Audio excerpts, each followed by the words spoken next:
जय श्री श्याम साथियों, कैसे हैं आप सब। स्वागत है आपका एक बार फिर आपके अपने YouTube channel Shri Shyam classes में।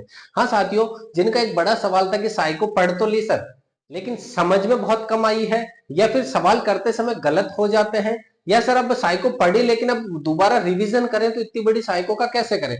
तो साथियों एक अपनी क्लास बनाई थी पिछली बार, पिछली जो अपनी क्लास है 25 पेज में पूरी साइकोलॉजी करवाने की पूरी कोशिश करी थी हमने, और वो कोशिश कारगर साबित हुई थी, क्योंकि अभी तक जो अपने वीडियो क्लास के देखे गए उसमें सबसे टॉप मोस्ट पे वो क्लास है साथियों। अगर आप भी वो क्लास देखना चाहते हैं तो अपने लिंक डिस्क्रिप्शन में दिया हुआ है, वहां से जाकर के देख सकते हैं साथियों। इसके अलावा कि अगर सर साइको में पढ़ लिया लेकिन साइको में स्कोर 15 से ऊपर नहीं जा रहा, स्कोर बहुत कम आ रहा है, तो साथियों आज बात करेंगे स्कोर बढ़ाने वाले टॉपिक्स के बारे में। सिर्फ साइको के बारे में बात करने वाला हूं साथियों। साइको की पूरी 6 की 6 यूनिट मैंने ली है साथियों। अब इसमें से कौन कौन सी यूनिट से कहां कहां से सवाल बन सकता है साथियों, उसके बारे में अपन बात करने वाले हैं। तो साथियों सबसे पहले यूनिट की बात करूं तो सबसे पहले यूनिट आती है आपके बाल विकास। साथियों बाल विकास की अगर बात करें तो बाल विकास में से सवाल बनेगा एक तो बाल्य अवस्था का और एक किशोर अवस्था का, यानी अवस्थाएं जो तीन है, शैशव अवस्था, बाल्य अवस्था, किशोर अवस्था। किशोर अवस्था का 100% सवाल है साथियों। किशोर अवस्था का तो 100% सवाल होगा, उनकी विशेषताओं से संबंधित पूछ सकते हैं। उसके बाद में फ्राइड का एक सवाल 100% रहेगा, जीन पियाजे का एक सवाल 100% रहेगा साथियों। तीन सवाल हो गए। अब चौथा जो सवाल है बाल्यावस्था में से भी रह सकता है, आपके शैशव अवस्था में, लेकिन ज्यादा चांस किसके रहेंगे साथियों, बाल्यावस्था के। अब आप कहोगे सर बाल्यावस्था में क्या पढ़े। साथियों बाल्यावस्था में उसकी विशेषताएं पढ़नी है, परिभाषाएं पढ़नी है, मतलब अब आप कहोगे सर और भी डीप में और भी छोटा कर दो। साथियों चार ही तो टॉपिक करें, पूरी यूनिट में सिर्फ 4 टॉपिक करें, लेकिन अगर अपन देखा जाए साथियों तो ये 4 ही टॉपिक तो पूरी यूनिट है, ये 4 ही टॉपिक पूरी यूनिट है साथियों। अब है कि जैसे कि आपके पास में अगर 28 पेज का मैटर है, सर मेरे पास 28 पेज के नोट्स है और अपन ने पूरी ये पूरा पेपर अपन ने जो दिया है आपको वो सिर्फ और सिर्फ 114 पेज की जो पीडीएफ है 21 रुपए वाली जो आपने मेरे से ली है, उसके अंदर पूरे 114 पेज में मैंने पांचों यूनिट दिए साथियों। छठी थोड़ी अलग से दी, एनईपी का मैंने अलग से आपको लिख करके दिया था, बाल योजनाएं भी मैंने अलग से करवाई थी साथियों। लेकिन अगर बात करें साथियों, अगर अब सर अब हम पढ़ तो अच्छे से लिया, अब रिवीजन का टाइम नहीं मिल पा रहा, तो साथियों क्विक रिवीजन करना है ना, तो इन 4 टॉपिक का तो अच्छे से करके जाना रिवीजन। इन 4 में से 4 सवाल 100% मिलेंगे साथियों। अगली बात करें व्यक्तित्व का मापन। साथियों व्यक्तित्व का मापन सबसे मोस्ट है, यहां से 101% सवाल बनेगा, कोई नहीं रोक सकता यहां से सवाल। बुद्धि का मापन आईक्यू लेवल का सीधा सा सवाल रहेगा साथियों, आईक्यू लेवल का। इसकी मानसिक उम्र इतनी है, इसकी आपके वास्तविक आयु इतनी है, इसका बताइए इसकी बुद्धि लब्धि कितनी होगी, ये सवाल 100% रहेगा। और बुद्धि के सिद्धांत भी एक सवाल आएगा साथियों।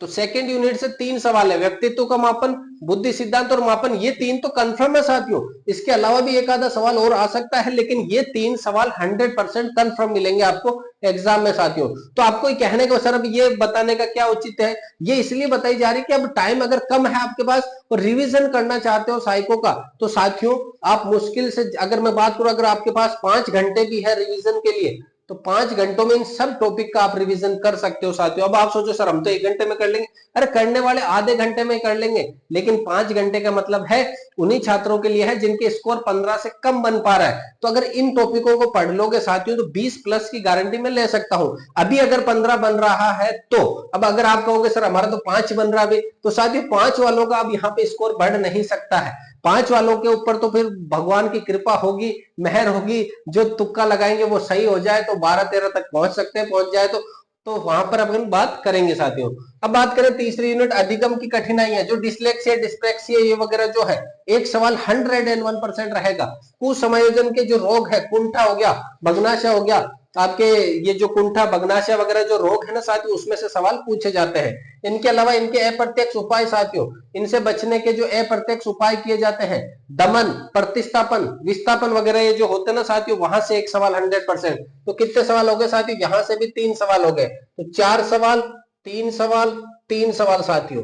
यूनिट 4 अधिगम के सिद्धांत। साथियों अगर अधिगम के सिद्धांत पूरे आपको अच्छे से याद है तो सबसे बढ़िया है, अगर याद नहीं है साथियों तो इनको अच्छे से कर जाना, इन 4 सिद्धांत को। तो यहां से कम 2 सवाल निकल कर आएंगे। देखो मैं यहाँ पे मैटर अगर मैं बात करूं तो पूरा शॉर्ट एंड स्वीट बताने की कोशिश कर रहा हूं कि आपके अच्छे से नंबर आ जाए, अच्छे से 20 नंबर का पूरा मैटर बताने वाला हूं साथियों। तो ये हो गए। इसके बाद बात करें एनसीएफ का 1 नंबर साथियों, ब्लूम के जो सिद्धांत है 1 नंबर, मापन और मूल्यांकन का अलग से 1 नंबर, सीसी का भी हो सकता है, इन दोनों में कमांड रहे साथियों। क्रियात्मक अनुसंधान का 1 नंबर, आरटी का यहाँ पे 1 से 2 भी हो सकता है साथियों।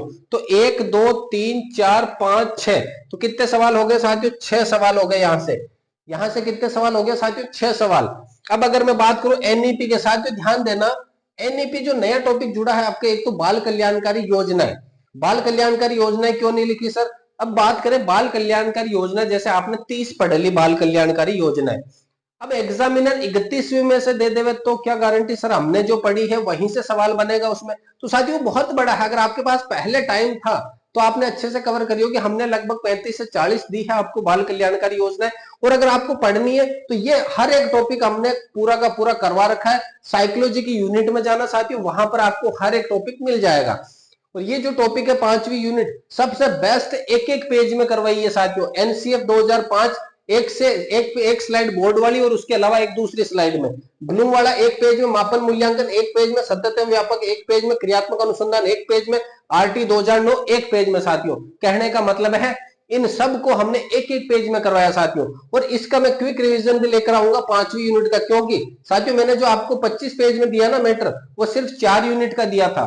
तो मैं चाहता हूं कि ये वाली जो यूनिट है इसको भी मैं अपने जो पूरी स्लाइड है बोर्ड वाली, उनको एक जगह मर्ज करूं और वापस से आपका रिवीजन करवाऊं साथियों। तो ये क्या है अपने पास, इनका मैं वापस रिवीजन करवा दूंगा साथियों। इसके अलावा अगर आप यहां तक पहुंच गए तो आपको यस या नो में जवाब देना है कि मैं सोच रहा हूं कि हिंदी की जो टीचिंग मेथड है उसकी भी एक शॉर्ट वीडियो बनाऊं साथियों, और वो कल ही अपलोड करूं। कल मतलब आज, अगर मैं अभी इस समय जो वीडियो रिकॉर्ड कर रहा हूं वो है 23 तारीख को, 23 तारीख के लगभग रात के 11 साढ़े 11 का समय है। मैं चाहता हूं कि मैंने थोड़ा बहुत तो मैटर तैयार करा है, 24 की शाम को 8 बजे तक जितना हो सके पूरा मैं कोशिश करूंगा बनाने की। थोड़ा सा ऑफलाइन क्लास से मैं बचूंगा कल के लिए, कि ऑफलाइन क्लास कोई भी नहीं लूं, सिर्फ आपके यहाँ पे फोकस करूं मैं। तो 24 तारीख को 8 बजे तक वो अगर मेरे नोट्स पूरे तैयार हो जाते हैं साथियों, तो हिंदी की टीचिंग मेथड में शॉर्ट करने की कोशिश करूंगा, वही 20 से 25 30 पेज लास्ट करने की कोशिश करूंगा साथियों। तो ये क्लास भी आएगी कल, और एक अपने यूनिट 5 की पूरी बड़ी क्लास रहने वाली है साथियों। तो साथियों ये क्लास आपके मिल जाएगी, और इनको एक साथ अगर आप क्लास देखना चाहते हो तो मात्र और मात्र 25 पेज में है साथियों। 25 पेज की क्लास है पूरी। उसके अंदर साइकोलॉजी का, यहाँ पे तो मैंने गिने चुने टॉपिक लिए हैं, वहां हर एक टॉपिक 25 पेज में करवाया हुआ है साथियों। तो अगर आपको भी वो क्लास देखनी है तो आप प्लेलिस्ट में जाकर के देख सकते हैं साथियों। साइकोलॉजी की रीट मनोविज्ञान प्लेलिस्ट है, रीट की टीचिंग मेथड की प्लेलिस्ट अलग है, रीट हिंदी व्याकरण प्लेलिस्ट अलग है, रीट संस्कृत व्याकरण अलग से प्लेलिस्ट है साथियों। संस्कृत का पूरा मैंने करवाया, मोस्ट टॉपिक जो आपको एग्जाम में पास करवा सकते हैं, मतलब आपके 15 में से आराम से 8 से 10 नंबर ला सकते हैं साथियों। हिंदी मैंने लगभग करवाई है।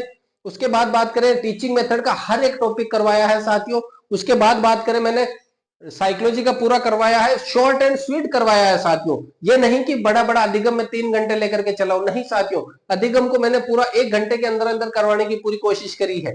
यहाँ पर आप क्लास में देख सकते हैं साथियों। तो अगर ये क्लास पसंद आई है साथियों आपको, तो क्लास को लाइक करें, दोस्तों के साथ शेयर जरूर करें इस वीडियो को। मिलते हैं अगली क्लास में, तब तक के लिए जय हिंद, वंदे मातरम।